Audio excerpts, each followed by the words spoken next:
Olá, segundo ano.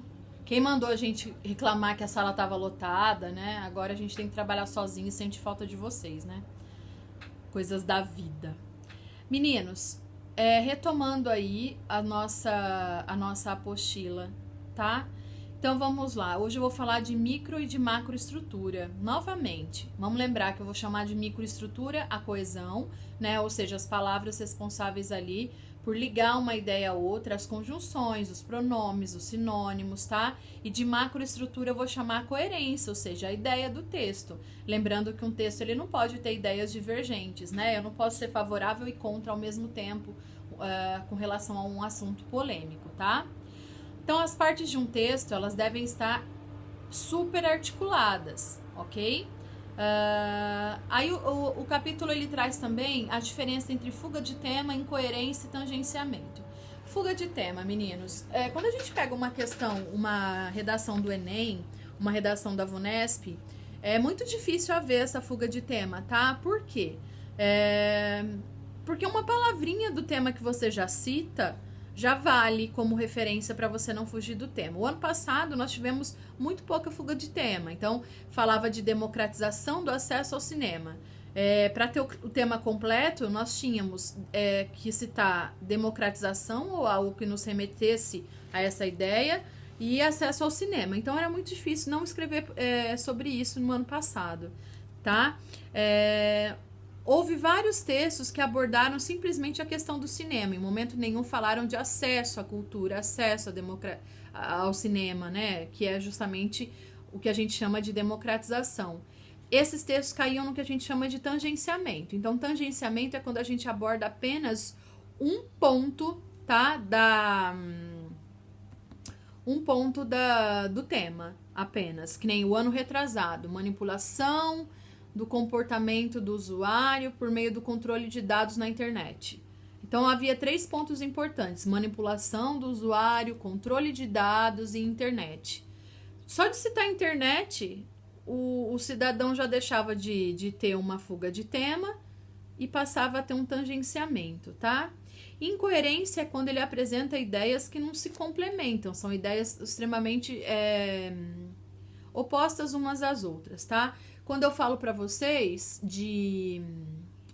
por exemplo, da unilateralidade de um texto, ou seja, escolha um ponto de vista e defenda esse ponto de vista o texto todo. É justamente sobre isso que eu estou falando, tá? Pra gente garantir que haja uma coerência entre os textos, ok? Vamos para as atividades, meninos. Primeiro nós temos uma propaganda de um ar-condicionado aí, né? O que tem de diferente esse ar-condicionado? Ele tem 4 zonas de esfriamento, então dá para eu ir aumentando o esfriamento desse ar-condicionado, tá?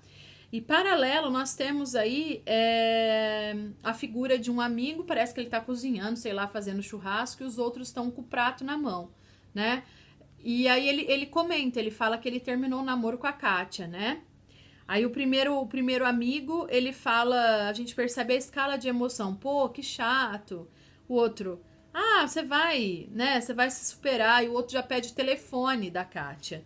Então a gente percebe que existe, assim como o ar-condicionado, tem várias zonas de resfriamento, os amigos eles também se mostram emocionalmente de forma totalmente diferente, né? Com relação à notícia de um amigo lá que tá servindo o prato ter terminado com a namorada, tá? Essa é a relação. É como se esse que pedisse o telefone dela fosse a zona de maior resfriamento do ar-condicionado, tá?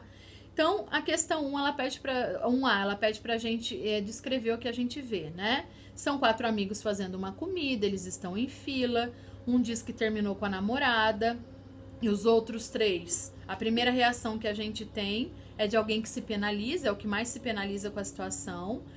O segundo, ele fala que já estava na hora mesmo, ou seja, fica tranquilo, você vai ficar bem, porque não perdeu grandes coisas, né? E o terceiro já pede o contato dela. Então a gente percebe aí uma diferença da relação de proximidade, tá? Um amigo, a questão B, né? Como que a gente pode arquitetar essa resposta aí? A gente percebe que ele perde a relação, né?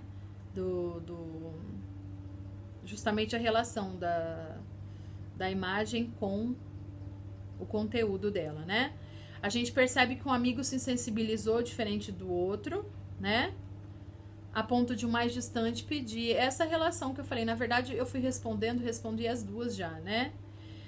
Ok? Aí vamos à questão 2. A questão 2, ela mostra pra gente qual é o conectivo que a gente tem que colocar entre as frases. Mas o computador é campeão, 2 pontos. Destrói uma vida inteira com a velocidade do pensamento. No lugar dos 2 pontos, qual é a conjunção que melhor se adequaria? A conjunção é o visto que, porque ela emite a ideia de causa, ok? As outras, elas ficam totalmente incoerentes. Depois eu peço que vocês vão, por favor, a página, ao exercício 4, tá? Percebam a construção. Nós temos uma frase exemplo e as outras são reescritas, e ele quer que a gente verifique qual das reescritas está... quais delas estão coerentes, tá? A primeira, gente, é a única incoerente. Por quê? Porque o pronome relativo dos quais aí, ele não pode se referir à idade, né? Ele se refere às pessoas de até 17 anos, ok?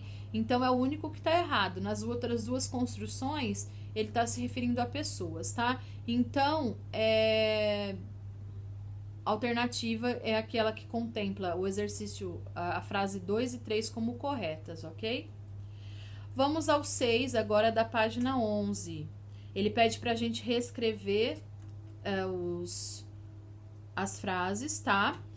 Dando a ideia de coerência ou incoerência. Então, a gente percebe que ela está totalmente incoerente, porque a conjunção, portanto, ela dá a ideia de conclusão. Vocês sabem disso, né? E essa construção, ela não dá a ideia de conclusão, ela dá a ideia de adversidade, de oposição. Então, é necessário reescrever essa frase, substituindo, portanto, por no entanto, por exemplo, né? Ou qualquer outra que dê a ideia de oposição. A B, ela é incoerente por quê? Porque a conjunção porque ela dá a ideia de explicação. E, novamente, nós temos aí as duas frases que dão ideia de separação, de oposição, tá? Então, trocar esse porquê por um entretanto, por um porém, a ideia de adversidade, ela se cumpre. E depois, a C, né? Incoerente. O motivo de não... Na verdade, se a gente coloca ali na segunda frase, depois do porquê, que não há incentivo à leitura, aí fica coerente. Caso contrário, a gente tem que... Não basta mudar só a conjunção, a gente tem que mudar a estrutura da frase completa, tá? E a D. A D, o grande lance da incoerência, ele tá presente na palavra enervado, né? O que significa enervado? Enervado é estressado, o que é totalmente incoerente pro texto. Tá bom? Pro trecho aí, tá? É justamente o oposto como esse locutor, ele se posiciona nessa frase, tá bom? Eu peço para que nessa semana vocês complementem aí essas questões que eu passei, as respostas, e que façam as outras. E se tiver alguma dúvida da resposta, me manda por WhatsApp, tá bom? Um beijo, se cuidem.